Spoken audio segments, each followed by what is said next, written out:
making sure that we're bringing manufacturing back to our shores so that we're creating jobs here, as we've done with the auto industry. I know what it takes to create 12 million new jobs and rising take-home pay.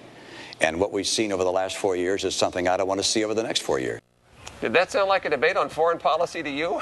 There was a lot of talk about the economy here at home in this foreign policy debate last night between President Obama and Mitt Romney. It was their final debate before the election 2 weeks from today, and we're joined once again by Fox 40 political analyst Gary Dietrich. Good morning, Gary. Thanks for taking the time to yak. You're down in San Diego? Yes, indeed, my friend. And, you know, what you saw right there was a foreign policy debate that both candidates know, hey, we got to get through this. And 2 seconds afterwards, we got to go back to issue number one, jobs in the economy, Paul. You know, Obama was talking about teachers last night. It was really pretty amazing. But it's obvious that absent, a real crisis, as you know, Paul, foreign policy is just not top of mind in presidential races for most voters. One of the reasons we like you, Gary Dietrich, is you do such a great job of playing it down the middle. So here's a perfect question for you. I watched post-debate reviews last night, and everybody says their guy won.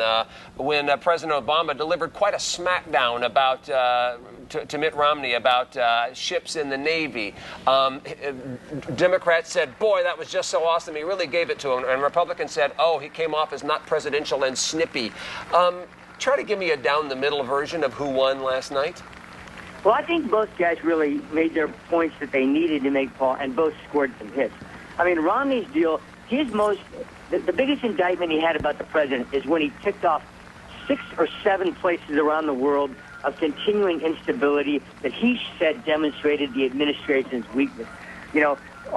Conversely, Obama's strongest suit was his own list.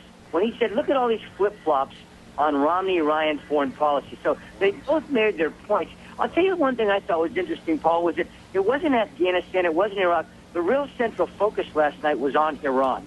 And I really felt like the pivot point was about when Schieffer asked, hey, what's the most important foreign policy issue right now? And Romney just said straight out, the potential for a nuclear-armed Iran. Wow. Okay, Gary, the debates are over. We've got 2 weeks before we go to the polls. What can these guys do? What is the remaining strategy for these last remaining days?